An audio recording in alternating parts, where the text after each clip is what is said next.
Yes, hello. My name is Daniel, and I work for the unemployment office. So, for question number two, in your opinion, what attributes or behaviors differentiate good negotiators and poor negotiators? So, I stated that good negotiators listen, um, they adapt, they stay ahead of the game as well, preparation, and also having that confidence. So, number two, well, actually, number three, do you enjoy bargaining? Do you enjoy being in situations of conflict, and do you enjoy attempting to persuade others of your point of view and why? With this one, no, not really. Um, it's not a thing I do when it comes to bargaining. Don't like being in conflict situations or in drama at all. I may like convincing people or others because most of the time I'm usually right. At the long run. So number four, how effective are you persuading others? How effective are your verbal skills in your arguing points? So with this, I will rate it maybe as a 7 or 8.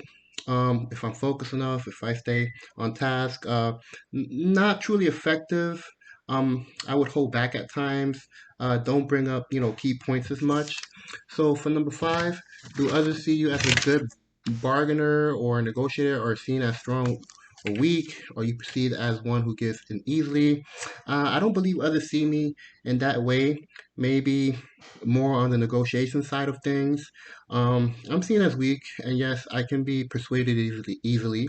There was one time with this credit card, I was at the bank and I got in for that, and it was a whole mess. But anyway, as far not too much experience in holding or in trade-offs, so that's maybe something I need to learn. Number six, how do you see yourself in relation to number four? So yes, they are accurate and possibly rate me as maybe a 4 or 5 if there's like a rating scale to this. Um, Something even, being lost or losing track or gain. Sometimes I have that emotion or feel that I'm lost. So number seven, at what point do you feel most competent in bargaining and least competent? I stated when I know I have exhausted all my options, and towards the end of things, or at least competent when I start repeating myself and going around in circles with somebody. Number eight, what do you do to prepare for negotiations, conflict situations now? Have you found that effective? I go to like knowledge, more to skills and experience, and staying firm, trying to stay firm and being more vocal, with the tone. And yes, it does work in many cases in my favor, because I have that friendliness to me. So number nine, how do you respond when you hold the power in a situation? How do you respond when you have little or no power in a situation? I feel that there is no limit or control, and this I can do just about anything. It's like almost like a mood induction. With no power towards the situation, I get to feel agitated, annoyed, even frustrated, even want to leave the situation, just drop it at all costs. So number 10, overall, what are the major strengths and weaknesses as a negotiator, and what kind of learning goals must you set for yourself? I know that how to bridge with people, like trying to be in their shoes, find that common ground.